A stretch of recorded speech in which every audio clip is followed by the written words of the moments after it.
time, the world has been run by rich and powerful and strong men.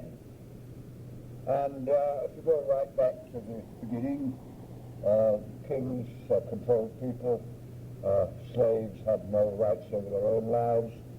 If you caused trouble, you were shot or beaten, and that kept people in order. And the way in which that system works is very, very subtle. It was partly, of course, the way it was done was by information. You got the information you got. The churches did the same. If you don't do what the Pope says, you'll rot in hell. That was fairly effective. I'm hoping when I die there's an energy crisis in hell, but I don't know. I can't be absolutely sure. And that is a structure which we still have in Britain in the monarchy. And the funny thing about the monarchy, the Queen has no power. The Crown has enormous power. And in order to be a member of Parliament, I was required to swear an oath of allegiance. They say we don't have a written constitution, but we do, and I will report it to you in full. I swear by Almighty God that I will bear faithful and true allegiance to Her Majesty the Queen, her heirs and successors according to law. That is our constitution. And in order to sit into Parliament, I had to tell 17 lies on oath, because I didn't have any allegiance to the Queen, my constituents, my conscience, my party, and it's an extraordinary thing, the way in which that sort of controls your thinking about society. Now, my interest is primarily in democracy, and I'll say something about that before we come on to the law, because if I look at what happened in the 19th century, it was a very important turning point. People have always talked about, rights and democracy and all that, but nothing's ever done about it until the trade unions came to be founded. 12 Paddle Martyrs formed a union, sent to Australia, came back, having won the case, campaigned for the vote. And when the vote came, first for men and later for women, and women didn't get the vote at the same age as men until 1928, by the time I was 3, so it was a long time coming, but when the vote came, it transferred power from the marketplace to the polling station, from the wallet to the ballot, and that's how we got the welfare state. People who didn't have any money, were able to buy with their vote the schools they needed, the hospitals they needed, the health services they needed, the libraries they needed. And that was the great achievement of the democratic revolution. But, strangely enough, during that period, very little attention was given to the question of legal rights. Indeed, the law has always been presented as if it was somehow separate from the political process, and this is take up a theme which has just been made, and I agree with it 100%. You cannot separate. But in the old days, we lived by the rule of law, as if some of the rule of law said all you needed to know, especially what law and whose interests is the law driven.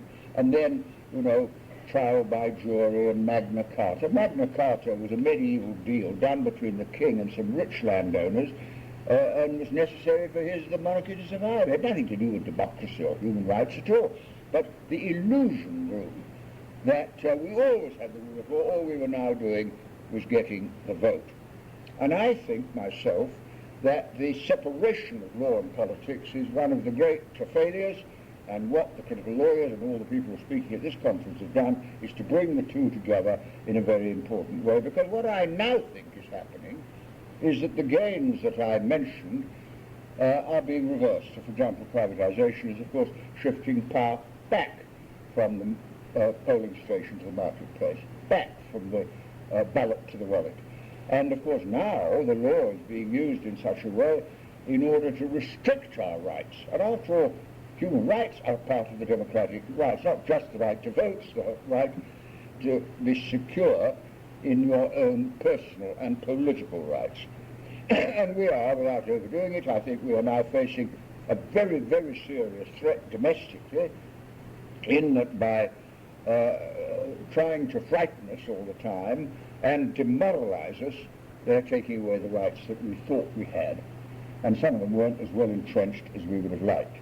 And it takes many forms. If I take the domestic example first, they want to know as much as they can about us, bugging our phones, checking our emails and all that, but they want us to know less and less about what they do.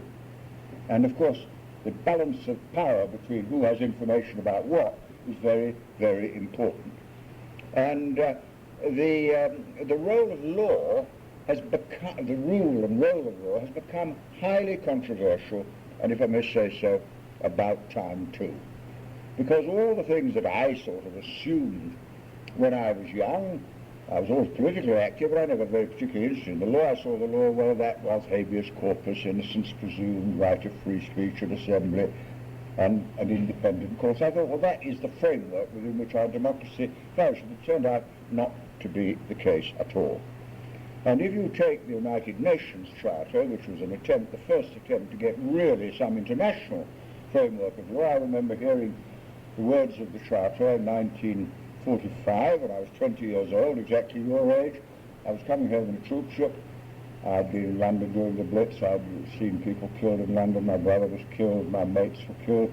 Came home and I heard the words of the Charter of the UN. We, the peoples of the United Nations, it said, determined to save succeeding generations from the scourge of war, which twice in our lifetime has caused untold suffering to mankind. That was the pledge my generation gave to your generation. It turned the whole thing up. And if you listen to Prime Minister speaks up Disraeli about the right to use power all over the world, I mean, it's incredible how the Charter should have been totally abolished from the language of politicians, though we were one of the signatory members of the United Nations itself. And the more you look at the role of the law in society, which is why your work is so important, the more you realize that it is the application of certain basic legal rights in any situation that leads you forward.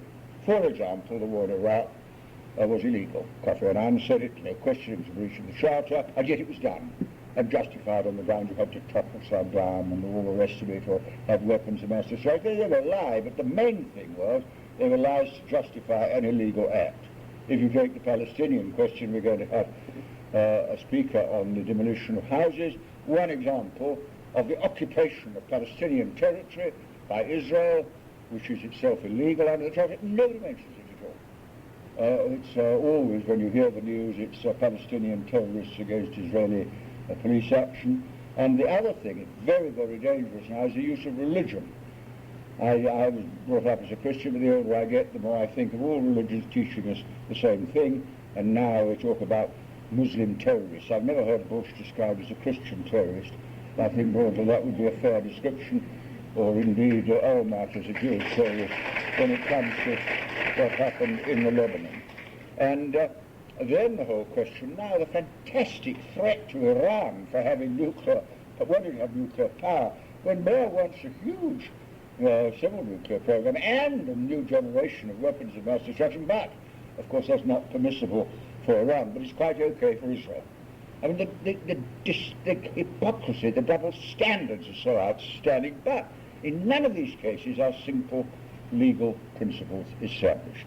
And if you look at globalisation, I mean, globalisation means, as far as the government's concerned, that if I own a factory, I can close it in Britain, open it in Malaysia where the wages are lower, and treble my profits.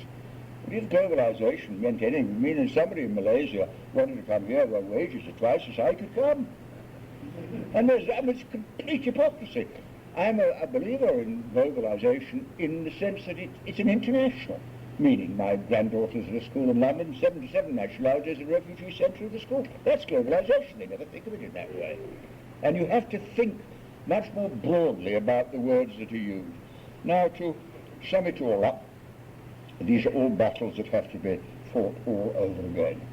And I think the integration of legal rights with political rights and the services we need is the way forward. And it's easy to persuade somebody, if you vote for us, we'll give you a hospital or school. But vote for us and we'll give you legal rights. And legal rights don't mean a lot to people until you lose them. So it's a special skill to do it. And we have to fight for them all over again, have to fight for a new world order.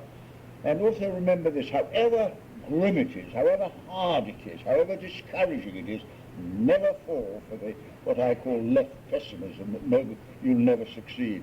Because they said, you remember, 4 years ago that the anti-war movement was anti-American. That was the argument used. Then in the midterm elections, the Americans turned out to be anti-American. And so you have to be patient as well as impatient. And also every one of us can be free ourselves, and I cite it and finish. When Nelson Mandela was in Robins prison, he said to the jailers, I'm the only free man in this prison. Now you work that one out. Knowledge makes you free, truth makes you free, and if you do that, you're going to make progress. And looking around here, I'd like to see this bunch with a lot more power for my grandchildren in the world they lead it. Thank you very much for listening.